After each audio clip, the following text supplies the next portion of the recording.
ओम नमः शिवाय। ओम नमः शिवाय। ओम नमः शिवाय। भगवान की असीम अनुकंपा से, भगवान श्री गुरुदेव की कृपा से आज कथा का 12वां दिन है। बहुत ही आनंद और श्रद्धा के साथ आप सभी इस कथा को सुन रहे हैं। भगवान की इस कथा को श्रद्धा के साथ और विश्वास के साथ जो भी लोग, चाहे वे साक्षात यहाँ पर सुन रहे हैं, चाहे वे YouTube के माध्यम से घर पर सुन रहे हैं, इसमें किसी भी प्रकार का कोई संदेह नहीं है कि उनको भगवान की कृपा इस कथा को सुनने से अवश्य प्राप्त होगी, क्योंकि उनकी कथा ही उनका स्मरण है। भगवान की कथा ही भगवान का स्मरण है। यदि जो भी हृदय से भगवान का स्मरण कर लेगा, जो भी हृदय से उनको याद कर लेगा, वो उसका कल्याण और उस पर भगवान की कृपा तो होनी ही है। संसार की कोई भी वस्तु भगवान की कृपा को नहीं रोक सकती। सभी प्रकार जो भी भगवान के गुणगान को, उनके स्नेह को और उनकी कथा को सुनेगा, भगवान उस पर कृपा करते हैं। भगवान की कथा को यदि हम स्वयं सुने और स्वयं उसका स्मरण करें और उस कथा को दूसरों को भी स्मरण कराएं, तो कथा की महत्ता और बढ़ जाती है। YouTube के माध्यम से आपके पास लगातार कथा पहुंच रही है।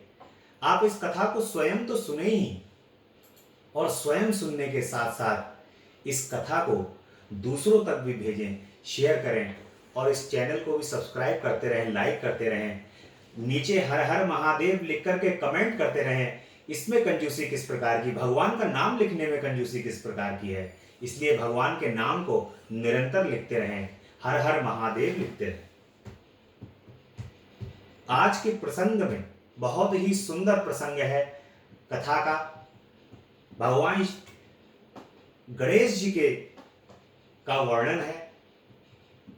भगवान श्री गणेश जी के वर्णन की कथा समस्त प्रकार के कष्टों को दूर करने वाली कथा है। भगवान श्री गणेश विघ्नहर्ता है। भगवान श्री गणेश सभी शुभ कार्यों के अंदर अग्रणी है। भगवान श्री गणेश पितरों के देव हैं। भगवान श्री गणेश के ऊपर तर्पण करने से पितृ दोष शांत हो जाते हैं। बहुत भगवान श्री गणेश जो हैं वो ब्रह्म है, परंतु इससे पूर्व भगवान की स्तुति से प्रारंभ करेंगे कथा को। थोड़ी सी स्तुति प्रारंभ। जय अविनाशी जय कैलाशी शंकर शंभु हरे हरे। जय अविनाशी जय कैलाशी शंकर शंभु हरे हरे। करें स्तुति हम भूतेश्वर जगवंदन से डरे डरे। करें स्तुति हम भूतेश्वर जगवंदन से डरे डरे। ना जाने हम रूप तुम्हारा ना स्वरूप ही पहचाने। ना जाने हम रूप तुम्हारा ना स्वरूप ही पहचाने। जान सके ना ब्रह्मा विष्णु हम माया कैसे जाने। जान सके ना ब्रह्मा विष्णु हम माया कैसे जाने। लेकिन इतना सुनते आए तुम हो सर्प जटाधारी। लेकिन इतना सुनते आए तुम हो सर्प जटाधारी। 3 लोक 14 भुवनों के पिता आप हैं भंडारी। 3 लोक 14 भुवनों के पिता आप हैं भंडारी। विचरण करते सदा ही बैल पीठ पर चढ़े चढ़े। विचरण करते आप सदा ही बैल पीठ पर चढ़े चढ़े। जय अविनाशी जय कैलाशी शंकर शंभु हरे हरे। करें स्तुति हम भूतेश्वर जगवंदन से डरे डरे। तुमको औंगड़ दानी दाता सारा ही संसार कहे, तुमको घड़दानी दाता सारा ही संसार कहे। शेष बासुकी बेड़ी बांधे ऊपर गंगे धार बहे, अर्ध चरण से माथे पर झर अमृत झरता है। आदि अनादि अनंत ब्रह्म शिव नहीं जन्मता मरता है। 11 रुद्र 18 सूरज परिक्रमा दे खड़े खड़े, जय अविनाशी जय कैलाशी शंकर शंभु हरे हरे। करे स्तुति हम भूतेश्वर जगवंदन से डरे डरे, पौधा विश्वे देव पवन 49 तुम्हारे दास रहे।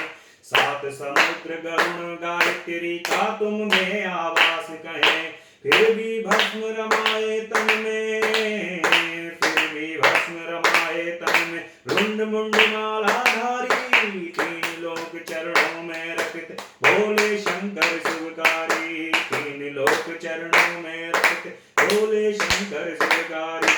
प्रखर जाप ओम नमः शिवाय, कपार उतर गए बड़े बड़े, प्रखर जाप कर नमः शिवाय, पार उतर गए बड़े बड़े। जय अविनाशी जय कैलाशी शंकर शंभु हरे, पार्वती माँ उमा भवानी गिरिजा गौरी संग रहे, पार्वती माँ उमा भवानी गिरिजा गौरी संग रहे। कानन कुंडल शूल कमंडल रंग विभूति अंग रहे, कानन कुंडल शूल कमंडल रवि विभूति अंग रहे। रिद्धि सिद्धि धन देने सारे संकट दूर करो, रिद्धि सिद्धि धन देने वाले सारे संकट दूर करो। निसंतानों को संताने निर्धन के भंडार भरो, मांग रहे वरदान आपकी चरण शरण पड़े पड़े। जय अविनाशी जय कैलाश शंकर शंभु हरे हरे, करे स्तुति हम भूतेश्वर जगबंधन से डरे डरे। बोले शंकर भगवान की जय, उमापति महादेव की जय। कल की कथा में प्रसंग चल रहा था भगवान का। भगवान कार्तिकेय का जन्म होता है, जो शिव के पुत्र हैं, भगवान के तेज से उत्पन्न हैं। माता उनको बुलाती हैं और कार्तिकेय जी को बुलाकर उनको अपार प्रेम करती हैं, अपनी गोद में बैठाती हैं। माता का प्रेम और स्नेह के बाद देवता, चूंकि देवताओं को पता है कि कार्तिकेय जी का जन्म जो है वो तारकासुर नाम के राक्षस का वध करने के लिए, और जब नारद जी आते हैं और सारा वृतांत सुनाते हैं,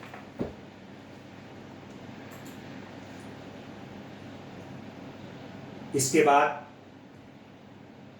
कार्तिकेय जी युद्ध के लिए, पहले तो युद्ध होता है देवताओं से, देवासुर संग्राम होता है, देवताओं से युद्ध होता है, भयंकर युद्ध होता है तारकासुर का देवताओं के साथ। सभी देवता जाते हैं, एक एक बारी बारी से सभी देवता तारकासुर से युद्ध करते हैं। इंद्र आदि देवता भी जाते हैं, वो भी परास्त होकर के आते हैं। चूंकि युद्ध में जाते हैं और परास्त होकर इसलिए आते हैं क्योंकि उसको ब्रह्मा जी का ही वरदान है कि भगवान शिव के पुत्र के द्वारा ही उसका वध हो सकता है। इसलिए सभी देवताओं से युद्ध होता है, विष्णु जी से भी युद्ध होता है, और अंत में तारकासुर का और कार्तिकेय जी का युद्ध होता है। तारका जी और तारकासुर और कार्तिकेय जी का भयंकर युद्ध होता है। उस युद्ध में तारकासुर का कार्तिकेय जी वध कर देते हैं। उस भयंकर युद्ध में तारकासुर मारा है। चारों ओर देवताओं में प्रसन्नता की लहर दौड़ उठती है और उस लहर से सभी देवता प्रसन्न चित्त हो जाते हैं, क्योंकि जिस उद्देश्य से भगवान शिव का विवाह कराया जाता है, और विवाह के बाद कार्तिकेय जी उत्पन्न होते हैं और उस कार्तिकेय जी के उत्पन्न होने से तारकासुर का वध होना है, ऐसा सभी देवता जानते थे। तारकासुर का वध होने के बाद सभी देवता प्रसन्नता पूर्वक अपने अपने लोकों को चले गए।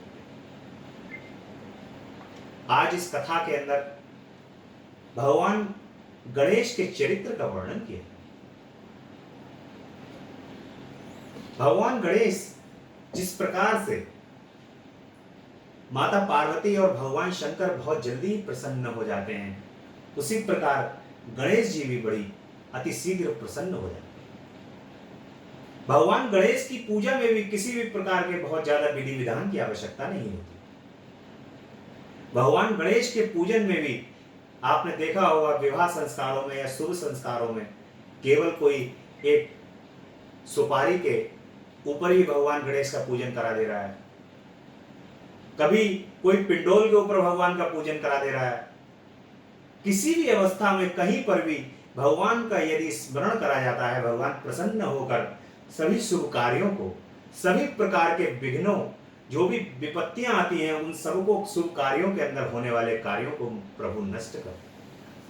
इस संसार के अंदर सभी प्रकार के शुभ कार्यों के अंदर यदि भगवान श्री गणेश का स्मरण करा जाता है तो वे कार्य तो सफल होने ही। किसी भी प्रकार का कोई संदेह नहीं है कि भगवान श्री गणेश, जब किसी भी कार्य का श्री गणेश कहा जाता है, हमारे कहने में भी प्रचलन है कि किसी भी कार्य का श्री गणेश करिए। श्री गणेश करने का ही तात्पर्य है कि सभी प्रकार के कार्यों के अंदर आने वाले व्यवधानों को भगवान गणेश दूर कर दें। भगवान गणेश की कृपा से सभी प्रकार के कार्य सिद्ध हो जाते हैं। गजाननं भूतगणादिसेवितं कपित्तजम्बो फलचारुभक्षणं उमासुतं शोकविनाशकारिकं नमामि विघ्नेश्वर पादपंकजम्। बोलिए गणपति भगवान की जय। वक्रतुंड महाकाय सूर्यकोटि समप्रभा निर्विघ्नं कुरु मे देवो सर्वकार्येषु सर्वदा। हे प्रभु, सभी कार्य निर्विघ्न दूर हो, आपकी कृपा बरसे। ऐसी प्रार्थना के साथ इस पृथ्वी पर सभी मनुष्य भगवान गणेश का स्मरण करते हुए सभी शुभ कार्यों को, धार्मिक कार्यों को और सभी प्रकार के कार्यों को करते हैं। ऐसे भगवान गणेश का चरित्र प्रारंभ होने वाला है। नारद जी ब्रह्मा जी से कहते हैं कि आपने कुमार कार्तिकेय का चरित्र सुनाया, अब कृपा करके गणेश जी के चरित्र के बारे में बताइए। एक बार पार्वती जी अपनी सखियों के साथ होती हैं और माता कहती हैं कि भगवान शिव के इतने अनन्य गण हैं, इतने गण हैं, हमारा कोई भी गण नहीं। माता जो है वो ये बात अपनी सखियों की सुनती हैं और सखियों की इस बात को सुनने के बाद माता मन के अंदर विचार करती हैं कि आने वाले समय में हमारा भी एक गण हो। जब माँ स्नान कर रही होती हैं तो उस स्नान करते समय माता उबटन कर रही होती हैं। उस उबटन से माता एक पुतले का निर्माण करती हैं और उस पुतले के निर्माण के फलस्वरूप उस इतना सुंदर पुतला बना देती हैं कि उस पुतले के से उबटन के पुतले से सुंदर होने के कारण माता उसके अंदर कहती है कि इतना सुंदर है कि इसके अंदर वो जान डाल देती है। भगवान गणेश जगदम्बा को अति प्रिय है, क्योंकि मां जो है भगवान श्री गणेश को ब्रह्म भी कहा जाता है। क्यों? क्योंकि जगदम्बा की ही शक्ति जो है वो भगवान गणेश के अंदर विराजमान है। मां के अति प्रिय होने के कारण सभी प्रकार की शक्तियां जो हैं वो उस उबटन रूपी पुतले के अंदर समाहित हो जाती। मां का पूर्ण आशीर्वाद प्राप्त होने के बाद जब जब वो गण बन जाते हैं, तैयार हो जाते हैं, तो माता उनको द्वार पर बैठा देती। और द्वार पर बैठाने के बाद मां गणेश जी से कह देती हैं कि पुत्र, मैं जब तक अंदर हूं तब तक कोई भी बाहरी व्यक्ति अंदर प्रवेश नहीं करना चाहिए। माता भगवान गणेश तो माता के परम आज्ञाकारी हैं। वो दृढ़ निश्चय कर लेते हैं कि माता कह के गई है कि अंदर बाहर से कोई भी अंदर ना। और इस प्रकार से भगवान शंकर थोड़ी देर बाद वहां से विहार करते हुए आते हैं और अंदर जाने का प्रयत्न करते हैं, लेकिन गणेश जी को ये स्मरण नहीं है कि ये मेरे पिता हैं। चूंकि गणेश जी का अभी अभी उबटन के द्वारा भगवान गणेश अभी प्रकट हुए हैं, उनका स्मरण नहीं है, इसलिए भगवान शंकर जो है अंदर जाने के लिए बोलते हैं। भगवान शिव को भगवान गणेश अंदर जाने की अनुमति प्रदान नहीं करते हैं और उनसे कहते हैं कि मेरी माता की आज्ञा है कि कोई भी व्यक्ति अंदर नहीं जाएगा, जब तक माता अंदर से बाहर नहीं आएंगी तब तक वो उनसे नहीं मिल सकती। भगवान गणेश अपनी हट कर जाते हैं और भगवान शंकर को अंदर प्रवेश नहीं करने देते। भगवान शिव नाना प्रकार से बालक से कहते हैं कि तुम मुझे जाने दो, तुम मुझे जानते नहीं हो, तुम्हें पता नहीं है, इस प्रकार की बातें करके भगवान गणेश को बोलते हैं। लेकिन भगवान गणेश तो माता के परम आज्ञाकारी हैं, वो उनको किसी भी कीमत पर अंदर नहीं आने देते। भगवान शिव अपने गणों को भगवान गणेश से युद्ध के लिए भेजते हैं। भगवान गणेश और भगवान शिव के गणों का युद्ध होता है। कोई भी गण भगवान गणेश को परास्त नहीं कर पाता, सभी गण परास्त हो जाते। और भगवान विष्णु आदि सभी देवताओं से ऐसा प्रकट सभी देवता लोग ये विचार कर रहे होते हैं, ये किस प्रकार की मां की लीला है जो ये चल रही है। जगदम्बा ने ये किस प्रकार की लीला को जन्म दिया है जो इस प्रकार की लीला चल रही है। भगवान शिव से अंत में जब सारे गण जो हैं वो परास्त हो जाते हैं, वे भगवान शिव के पास जाते हैं और कहते हैं कि प्रभु, हमसे वो बालक बहुत ही पराक्रमी है और किसी भी प्रकार से वो युद्ध में हमसे नहीं हार सकता। ये बात सुनकर भगवान शिव गणेश जी के पास आते हैं और भगवान कहते हैं कि तुमने मेरा अपमान किया है, इसलिए भगवान गणेश का और भगवान शंकर का युद्ध होता है। और जब भगवान गणेश और भगवान शंकर का युद्ध होता है तो उस युद्ध के अंदर माता की शक्ति जो भगवान गणेश को प्राप्त है, उस शक्ति का स्मरण करके भगवान शिव पे वे चला देते। जब वे भगवान शिव पर वो शक्ति चलाते हैं तो भगवान शिव क्रोधित होकर के अपने त्रिशूल से उनके मस्तक को काट देते हैं। देखिए, अभी तक की कथा के अंदर 2 जगह प्रमाण है जहां पर भगवान ने 2 लोगों के सर काटे हैं। एक दक्ष का सर काटा है यज्ञ में, और यहां पर गणेश जी का सर त्रिशूल से काटा है माता के द्वारा। ये दोनों ही सर क्यों काटे हैं, इसके पीछे का भी एक कारण है। जब भगवान शिव और गणेश जी का युद्ध होता है, उस युद्ध में जब भगवान गणेश सभी गणों को परास्त कर देते हैं तो उस परास्त करते समय अभिमान की उत्पत्ति होती है। और वो अभिमान, भगवान अभिमान किसी का शेष नहीं रखते, इसीलिए भगवान गणेश का जो शीश है वो शीश धड़ से अलग कर। जब ये समाचार भगवान शिव ने गणेश जी का शीश काट दिया है, ये समाचार जैसे ही जगदम्बा को प्राप्त होता है, जगदम्बा अंदर से दौड़ी हुई आती हैं और भगवान शिव से कहती हैं कि ये किस प्रकार आपने अपने ही पुत्र का शीश काट दिया है। तब भगवान शिव, जगदम्बा कहती हैं, भगवान शिव वहां पर चुपचाप खड़े रहते हैं।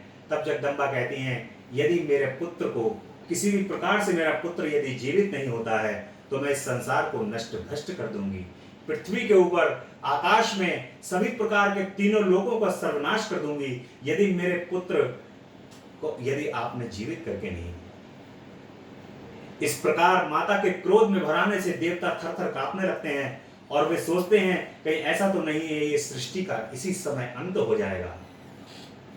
भगवान शिव से सभी देवता प्रार्थना करते हैं कि प्रभु ये जो घोर संकट आ गया है, इस संकट को दूर करो, वरना माता अपने क्रोध से इस पूरे संसार को समाप्त कर दे। इस प्रकार भगवान शिव कहते हैं कि उत्तर दिशा में जो भी सबसे पहले इस वक्त कोई भी माता हो और वो अपने किसी का पुत्र उत्पन्न हुआ हो और वो अपने पुत्र की तरफ पीट करके यदि बैठी लेटी हुई हो तो वो शीश आप ले आई, तब मैं शीश जोड़ दूंगा और भगवान गणेश पुनः जीवित हो। भगवान शिव के गणेश गण जाते हैं और भगवान शिव के गण जाकर के तुरंत एक हथनी जो है वो अपने बच्चे को जन्म दिए हुए होती है और वहां पर वो अपने बच्चे की तरफ पीट करके सो रही होती है और उसके एक दांत होता है, इसीलिए भगवान को एक दंत दयावंत चार भुजाधारी भी बोलते। वो एक दंत वाले हाथी का शीश ला करके गणेश जी के शीश पर लगा दिया जाता है, धड़ पर लगा दिया जाता है और भगवान गणेश पुनः जीवित हो जाते हैं। इस प्रकार से भगवान गणेश को माता बताती हैं, भगवान शिव को सारा वृतांत और पुनर्जीवन मिल जाता है। भगवान गणेश को माता और भगवान शिव का अनन्य आशीर्वाद भगवान श्री गणेश को प्राप्त हो जाते हैं। सभी देवता आशीर्वाद देकर के जाते हैं। आगे की कथा में भगवान गणेश के गौरव में गणेश जी ने पुनः जीवित हो जाने पर पार्वती जी की प्रसन्नता का ठिकाना नहीं रहता। जगदम्बा तो मानो बहुत ही प्रसन्न हो जाती हैं और उन्होंने बालक गणेश को अपनी दोनों भुजाओं में भरकर प्यार किया। बालक को उन्होंने अनेकों प्रकार से वस्त्र आभूषणों से सुसज्जित कर दिया। सबने बालक गणेश की पूजा की। देवी पार्वती ने गणेश का मुख चूमकर आशीर्वाद दिया कि हे पुत्र, तुम्हारे मस्तक पर सिंदूरी निशान है, अतः सब तुम्हें सिंदूर से पूजा करें। तुम्हें सब प्रकार की सिद्धियां प्राप्त होंगी। तुम्हारी पूजा से सभी प्रकार की विघ्न बाधाएं समाप्त हो जाएंगी। जिस पूजन में भगवान गणेश का पूजन नहीं है वो पूजन कभी पूर्ण नहीं होगा, ऐसा माता का आशीर्वाद है। देखिए, हनुमान जी को भी माता ने सारे ही जितने भी आशीर्वाद हैं भगवान राम की सेवा की है, लेकिन रामायण में यदि आप देखेंगे तो जगदम्बा ने ही उनको सारे आशीर्वाद प्रदान किए। जानकी जी के द्वारा ही हनुमान जी को सारे आशीर्वाद दिए गए हैं। इस प्रकार गणेश जी को भी सारे आशीर्वाद जगदम्बा ने ही दिए। माता जानकी हनुमान जी से कहती हैं कि अजर अमर गुणनिधि सुतु हो, करऊं बहुत रघुनायक छो। तुमने भगवान राम की बहुत सेवा की है, जाओ अजर अमर हो जाओ। सभी प्रकार के जितने भी आशीर्वाद हनुमान जी को प्राप्त हुए हैं वो जगदम्बा जानकी जी से ही प्राप्त हुए हैं। इसी प्रकार भगवान गणेश को भी जो भी आशीर्वाद हैं वो सारे ही आशीर्वाद माता पार्वती की कृपा से ही प्राप्त हुए। तो माता यहाँ पर कह रही हैं कि जो भी भगवान गणेश का पूजन करेगा वो सारी विघ्न और बाधाएं समाप्त हो जाएंगी। शिव जी ने उनके सिर पर हाथ रखकर कहा कि ये मेरा दूसरा पुत्र है। गणेश जी ने शिव जी के चरणों में प्रणाम किया। सभी देवताओं ने गणेश जी से क्षमा मांगी। त्रिदेवों ब्रह्मा विष्णु महेश ने सबके पूजनीय और गणनाथ होने पर आशीर्वाद प्रदान किया। सबने कहा कि मनुष्य सबसे पहले इनकी पूजा करेंगे, इसके बाद हमारी पूजा करेंगे। सभी देवताओं ने उस भगवान की, जब भगवान गणेश पुनर्जन्म हुआ है उनका, उस समय पर सभी ने स्वीकार किया कि जो सबसे पहले भगवान गणेश का पूजन होगा। सभी देवताओं ने कहा उसके बाद हमारा पूजन। ये बात स्वीकार कर ली कि जो गणों में गणेश है, गणेश का मतलब सभी गणों में अग्रणी है, वही गणेश है। सबसे पहले शिव जी ने मांगलिक वस्तुओं से गणेश जी की पूजन किया। उसके बाद विष्णु जी, ब्रह्मा जी, पार्वती जी ने गणेश जी की पूजा की और सभी ने एक स्वर में उन्हें सर्वाध्यक्ष बना दिया। देवता दुंदुभी बजाने लगे और अप्सराएं नृत्य करने लगी। बहुत ही उत्सव होने लगा। इसके बाद सभी देवता आज्ञा लेकर अपने अपने स्थान को चले। माता पार्वती और भगवान गणेश सहित पूरा परिवार आनंद पूर्वक रहने लगा। जो भी व्यक्ति इस मंगलदायक कथा को सुनेगा और दूसरों को सुनाएगा, ये कहा गया है भगवान के पुराण के अंदर कि भगवान गणेश की इस कथा को जो सुनेगा और दूसरों को सुनाएगा, उनका स्वयं भी मंगल होगा और सभी मनोरथ पूर्ण होंगे, और जिनको भेजेंगे तो उससे उस मंगल और मनोरथ और भी कई गुना बढ़ जाएगा। भगवान गणेश के, जब भगवान गणेश बड़े हो जाते हैं तो माता को तो चिंता होती है कि इनका विवाह होना चाहिए। जब विवाह होने का नंबर आया तो उस समय कार्तिकेय जी को ये था कि मेरा विवाह पहले होगा। भगवान गणेश जी ने कहा कि नहीं, पहले विवाह मेरा होगा। तो दोनों भाइयों में आपस में संवाद चल रहा। संवाद में माता पार्वती और भगवान शिव एकांत में विचार करने लगे कि दोनों का विवाह कर दिया जाए और दोनों भाइयों का झगड़ा भी ना हो, और इससे जो है वो मैं किसका पहले विवाह करूं, ये भी भगवान विचार करने लगे। इस विवाद को देखकर शिव पार्वती विचार करने लगे कि ये विवाद किस प्रकार सुलझाया जाए। उन्होंने एक उपाय सोचा कि तुम दोनों ही एक समान प्रिय हो, अतः तुम में से जो पहले पृथ्वी की परिक्रमा करके आएगा। माता ने कहा कि जो पहले पृथ्वी की परिक्रमा करके आएगा उसका ही विवाह मैं पहले कर दूंगा। ये बात सुनकर कार्तिकेय जी तो मोर पर सवारी करते हैं और बहुत तेज उनका वाहन है, बहुत तेज चलते हैं। भगवान गणेश की सवारी है चूहा, चूहे की सवारी करते हैं भगवान। चूहा तो धीरे धीरे चलता है। तो भगवान गणेश ने सोचा कि मैं कहां पृथ्वी का चक्कर लगाऊंगा, मेरे सामने ही माता पृथ्वी स्वरूपा जगदम्बा है और आकाश स्वरूप भगवान शिव हैं, तो मैं कहां चक्कर लगाऊंगा सब जगह जाकर। तो कार्तिकेय जी तो ये बात सुनकर तुरंत चल दिए चक्कर लगाने के लिए कि 7 चक्कर पृथ्वी के लगाने हैं। और उन्होंने क्या कि माता और भगवान शिव से कहा कि मैं माता और पिता आप दोनों का पूजन करना चाहता हूं। देखिए यहाँ पर ये बात और भी परिपक्व हो जाती है इस कथा के माध्यम से कि जो लोग अपने माता पिता का पूजन करते हैं, जो लोग अपने माता पिता का सम्मान करते हैं, जो लोग अपने माता पिता की आज्ञा का पालन करते हैं, वे लोग इस संसार के अंदर सभी कुछ प्राप्त कर लेते हैं। माता और पिता के पूजन के अलावा और उनके आशीर्वाद के द्वारा इस संसार के अंदर सभी प्रकार के सुख वैभव प्राप्त हो जाते हैं। भगवान गणेश भी यही कर रहे हैं। भगवान शिव और पार्वती जी को सिंहासन पर बैठाकर उन दोनों का पूजन करते हैं।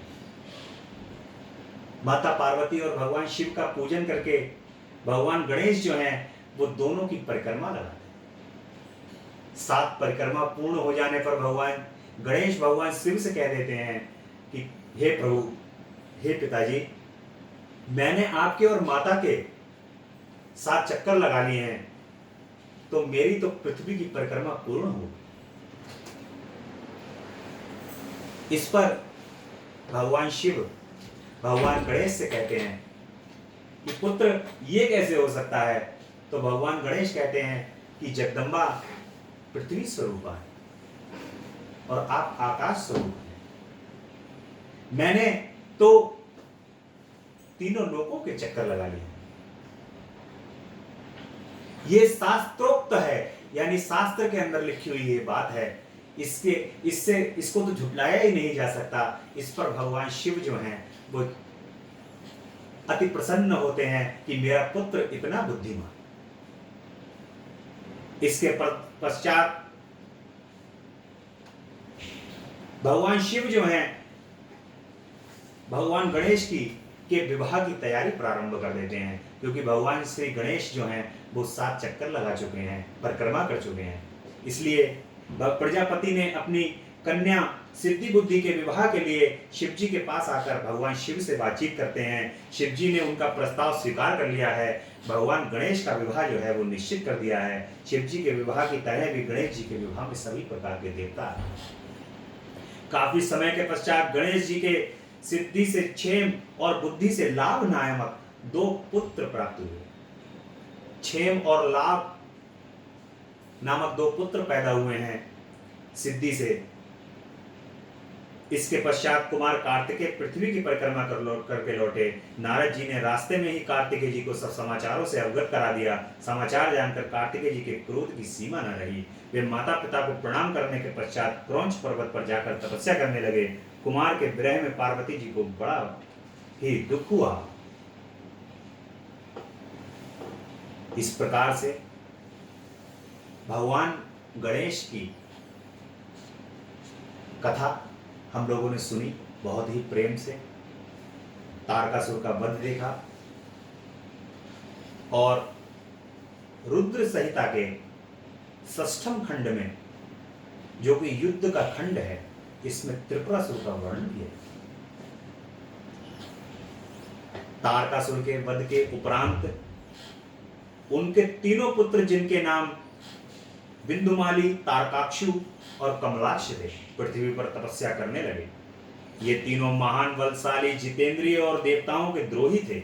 इन तीनों ने ब्रह्मा जी को प्रसन्न करने के लिए सुमेरु पर्वत पर तपस्या प्रारंभ कर दी थी। उनके हजारों वर्ष तक घोर तपस्या करने से ब्रह्मा जी उनके सन्मुख प्रकट हुए।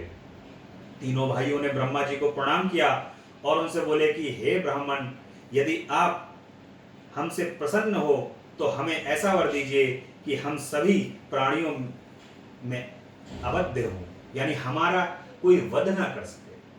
हम अमर रहकर और निर्विघ्न रहकर चाहें तो त्रिलोकी का वध कर सकें। ब्रह्मा जी ने कहा कि तुम अमरता छोड़कर कोई दूसरा वरदान मांगो, क्योंकि कोई भी प्राणी अमर तो होता ही नहीं।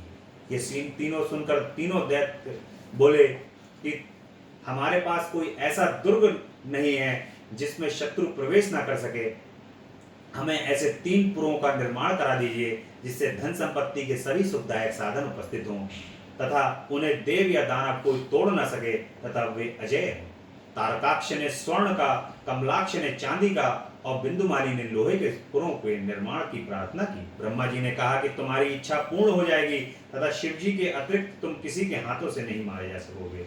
ब्रह्मा जी तारक के 3 पुत्रों के लिए उनकी मांग के अनुसार 3 पुरों का निर्माण कराया, जिसमें एक स्वर्ग में, दूसरा आकाश में और तीसरा पुर पृथ्वी पर स्थापित किए गए। तीनों भाई अपने अपने पुरों में आनंद पूर्वक जीवन व्यतीत करने लगे। ब्रह्मा जी के वरदान स्वरूप वे महान ऐश्वर्य का सुख भोगने लगे तथा एक छत्र राज्य करने लगे। उन्होंने त्रिलोकी अर्थात तीनों लोगों को अपने वश में कर लिया। देवगण त्रिपुरा के कष्ट सहन करते करते दुखी होकर ब्रह्मा जी के पास जाकर अपने कष्टों को बताने लगे। ब्रह्मा जी ने उन्हें भगवान शंकर के पास जाने की सलाह दी। तब देवता भगवान शंकर के पास गए और उनकी स्तुति करने लगे कि हे प्राणियों के संहार करता, हे अमित तेज वाले, आपको हमारा नमस्कार है। भगवान शंकर ने देवताओं से आने का कारण पूछा। इस पर देवता बोले कि हे भोलेनाथ, तारकासुर के 3 पुत्रों में से तीनों लोगों पर अपना अधिकार करके वे हम पर अत्याचार कर रहा है। उनके अत्याचारों से पीड़ित होकर ही हम आपकी शरण में आए हैं, आप हमारी रक्षा कीजिए। यह सुनकर भगवान भोलेनाथ बोले कि हे देवताओं, ये तीनों असुर मेरे भक्त हैं, अतः मैं इन्हें मारने में असमर्थ हूँ। तुम भगवान विष्णु के पास जाओ और वे जैसा कहे वैसा करो। अब देवता ब्रह्मा जी के पास के साथ भगवान विष्णु के पास गए और उन्हें अपने कष्टों से अवगत कराया। विष्णु जी ने उन्हें यज्ञ करने को कहा। देवताओं ने विष्णु जी द्वारा बताए गए यज्ञ का अनुष्ठान किया। उस यज्ञ से हजारों भूतगण, महान शरीर वाले और शूल आदि धारण किए हुए उत्पन्न हुए।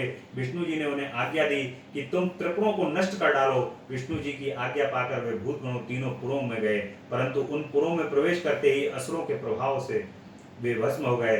शेष रह गए भूत गणों ने विष्णु जी को वहां के परिणामों से अवगत कराया। तब विष्णु जी ने कहा कि ये असुर शिव पूजन और धर्म कर्म के कारण अवध्य हैं। उन्होंने सोचा कि सर्वप्रथम इनका धर्म कर्म और शिव पूजन को नष्ट करना चाहिए, तभी काम बन सकता है। उन्होंने देवताओं को भेज दिया और स्वयं उनके हित चिंतन में लग गए। नास्तिक शास्त्र का प्रादुर्भाव होता है। यहाँ पर श्री हरि ने एक नास्तिक व्यक्ति को प्रकट किया। देखिए, नास्तिक और आस्तिक दो तरीके के लोग होते हैं। जो भगवान को नहीं मानते हैं परंतु मन ही मन भगवान से डरते हैं, वे नास्तिक नहीं। कुछ लोग अपने मुंह से कह देते हैं हम तो नहीं मानते, हम कुछ नहीं मानते, ये सब पूजा पाठ क्या होता है, हमें इस पूजा पाठ से हमारा कोई लेना देना नहीं। लेकिन उनको भगवान की महत्ता तब समझ में आती है जिस वक्त संसार के किसी भी कोई भी क्षेत्र हो गया, किसी भी क्षेत्र से ऐसा नहीं दिखाई देता कि ये कार्य संपन्न हो जाए। जब वे कार्य भगवान की कृपा से संपन्न हो जाते हैं, वो कार्य पूर्ण हो जाते हैं, तब व्यक्ति के मन के अंदर ये विश्वास होने लगता है कि ईश्वर नाम की शक्ति इस संसार के अंदर व्याप्त है।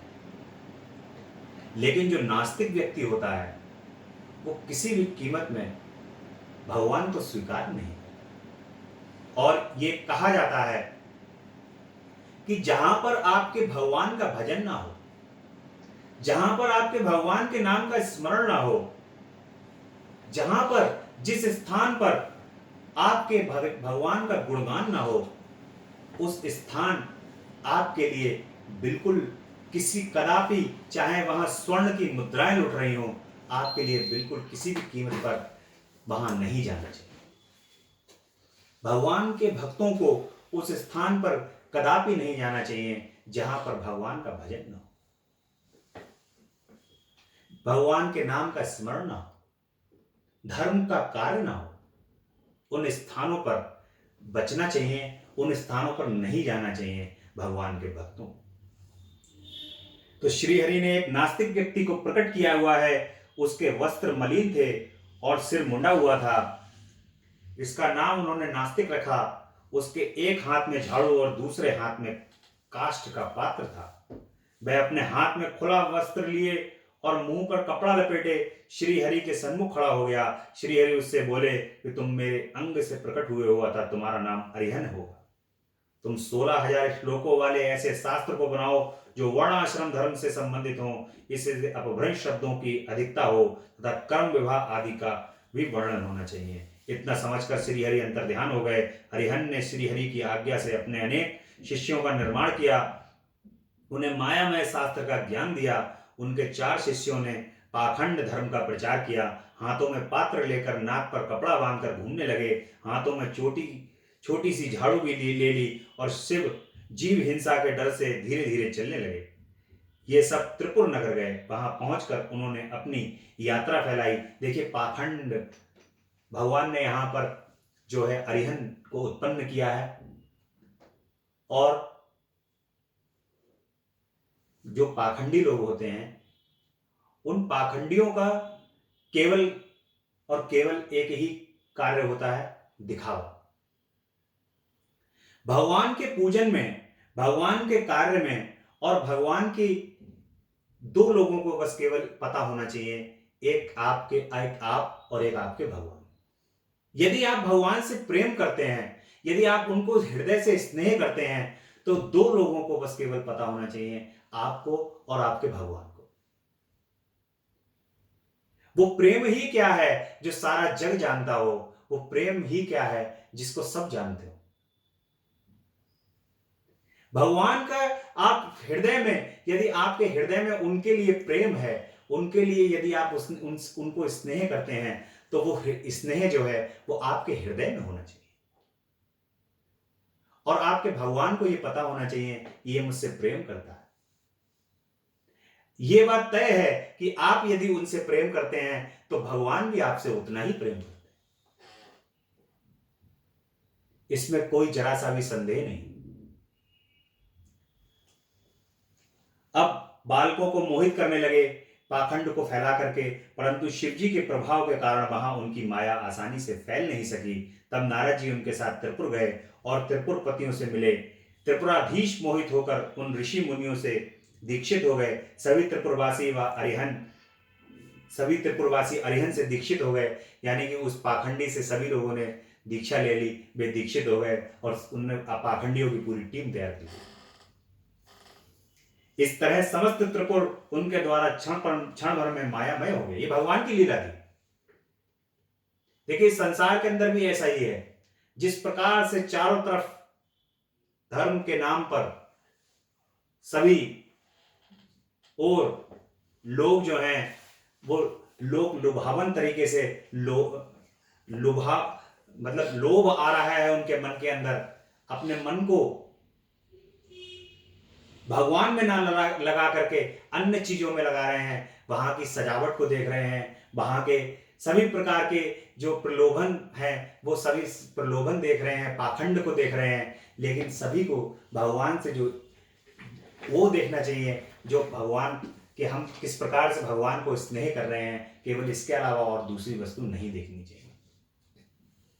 अब कल की कथा में हम त्रिपुर व्रत की प्रार्थना और शिव व्रत की रचना को देखेंगे। कल के प्रसंग में, कल की कथा में। बोलिए शंकर भगवान की जय।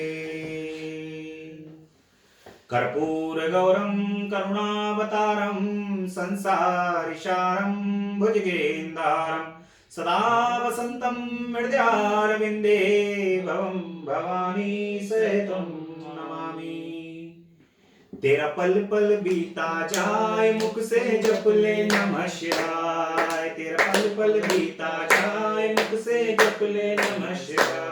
ओम नमः शिवाय, ओम नमः शिवाय, ओम नमः शिवाय, ओम नमः शिवाय। तेरा पल पल बीता जाए मुख से जप ले नमः शिवाय। तेरा पल पल बीता जाए मुख से जप ले नमः शिवाय। मुसाफिरी जब पूरी होगी, मुसाफिरी जब पूरी होगी, चलने की मजबूरी होगी, चलने की मजबूरी होगी। अवसर खाली न जाए मुख से जप ले नमः शिवाय। ये अवसर खाली न जाए मुख से जप ले नमः शिवाय। ओम नमः